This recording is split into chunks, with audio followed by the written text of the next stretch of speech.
Welcome to the shop.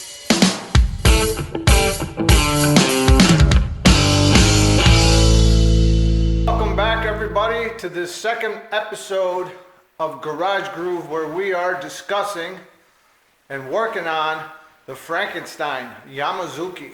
This bike has come a long ways. I'm gonna feel a little different about it, I think.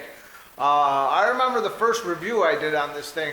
I was kind of hating on the bike, you know, but the more I work on this thing, the more I appreciate it. I have a lot of confidence in this bike, and we've done our second episode on it, and this was a simpler task than cutting and fabricating on that swing arm. And guess what we got today? We got a package.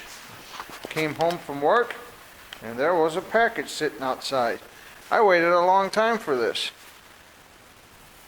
Today is December 21st. I ordered it over 2 weeks ago, and it was supposed to come here in about 6 days, and it took a long time. So this must be our tank.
It kind of looks like the same tank, don't it?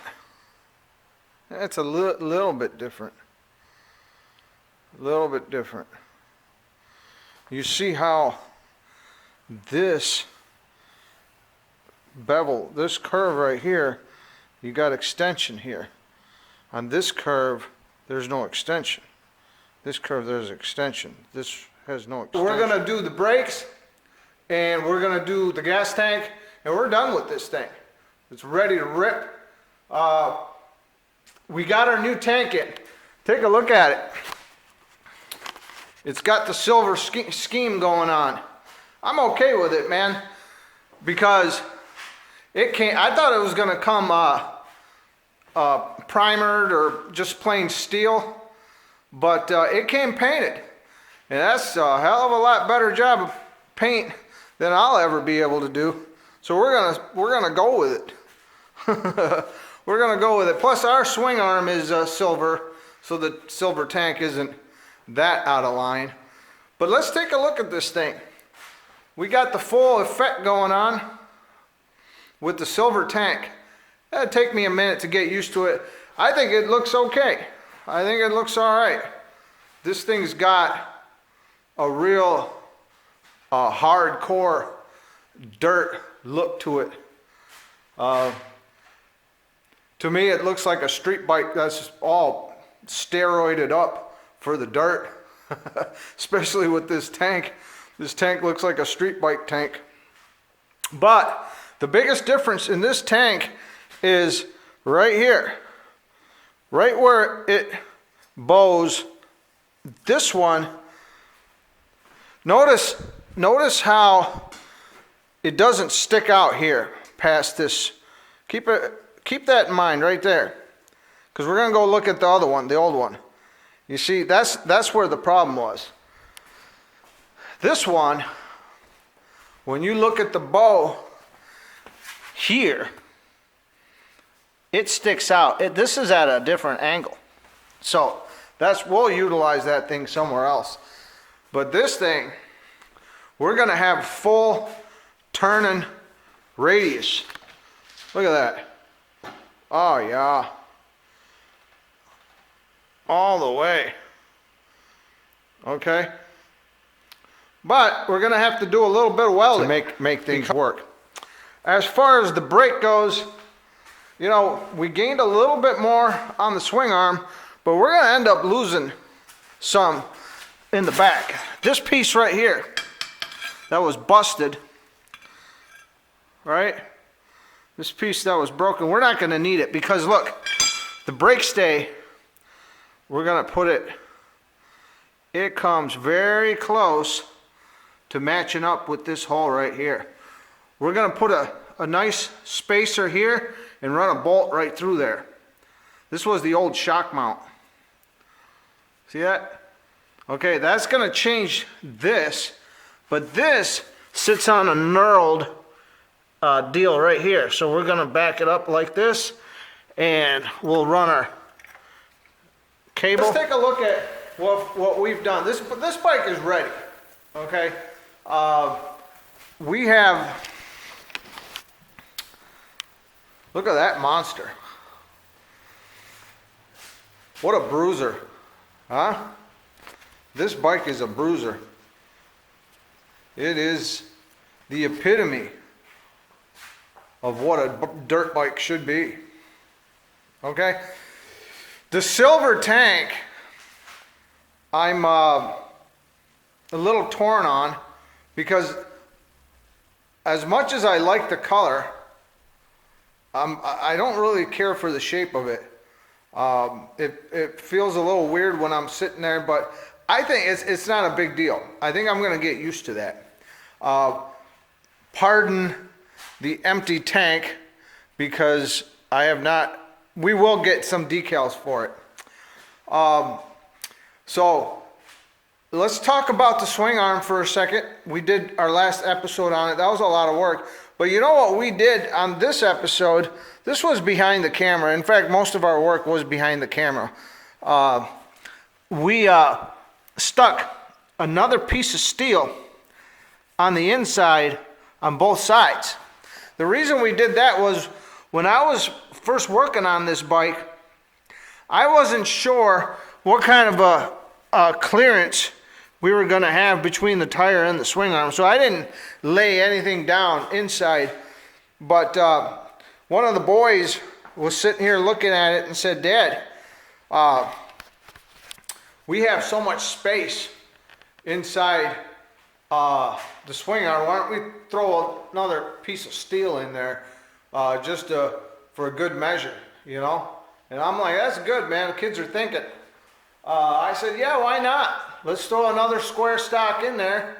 And the bike already weighs 800 pounds, so who cares, right? A couple of pounds here and there, it doesn't even matter at this point. So that's what we did there, okay? We had to move the tank mounts. The tank mount, you can see that stub right there. Well, we moved them up further. And we moved the whole tank, the mounts, back away from the handlebar section. So this thing has got a full turning radius, man. This thing turns enough. Big difference. It's going to make a world of difference. Okay? The other thing we did, we addressed the brakes. No more. We lost a little bit. I think we lost a pound and a half of steel here. You know, we don't need that no more. We went with a bushing here and a hardened bolt, and that's our brake stay. So we did that. We adjusted the cable. I'm a little weird about this cable because it just seems it's just hanging in the open there. I think something can easily take it out. We'll find out, okay? The swing arm, I have no issues with anymore. I think it's going to do just fine. It's going to do just fine. So, with that, the Yamazuki is ready for the next season. we are set to take this thing into the mud. This thing is a real mud bike, man. It is a bruiser. And we're very happy with this bike. We like working on it. There's something about illegitimate bikes that function as legitimate contenders, you know? Something cool about that. And that's what this bike is. It is a pieced together mess, you know, but yet it functions really great, you know? We'll find out, right? So let's take a look at some of the features of this bike, what makes it unique, really quickly. For anybody who has not seen this bike or followed it, this is a 1982 Suzuki SP 500 all the way back. It's got a YZ400F Yamaha front end on it. It's got some eBay special tank on it. It's got a cobbled together, well, I shouldn't say cobbled, but it's a messy looking swing arm on it. It's extended. What else do we got on here? What makes this thing so unique? It's got one vicious, gnarly tire on the back. That's a 150. That's a 150. It's a long bike. It's a heavy bike. And nothing really matches on it. The number plates are a dark green. We got some blue going on here. We got gold rim in the back, silver in the front. We got Yamaha plastic on it. We got an eBay carburetor on it. Actually, that works pretty good. I mean, there's so many things about this bike that is just off the hook, you know. But if we can make it and make it work good, I mean, that's the cool factor of the bike. That's the cool factor of the bike. So what we're gonna do is very shortly, probably in the upcoming episodes, we're gonna do another review on this bike. We gotta wait till the weather gets a little better, and then we'll do a review on it. And of course, you guys join us when we take this out into the mud and actually run it like it's supposed to be ran, and we'll see how it does then too. Coming up, we got Faison's RM80 we're going to be working on. We got the TL. We're going to be doing stuff on this also. I'm holding off on this because this one we're going to sell some more stuff so I can get new tires and whatnot for it. But that's all coming up, folks. Thank you so much for staying with us on this journey of projects and family time and fun and all of that stuff. Please take the time to hit the subscribe button. Please like the videos and stay with us. Follow us. We appreciate it. Thank you so much. And for everybody around the world, Merry Christmas. Okay, it's the holiday season. Have a great, wonderful holiday season. And we'll see you next week or on the flip side. Thank you so much. Take care.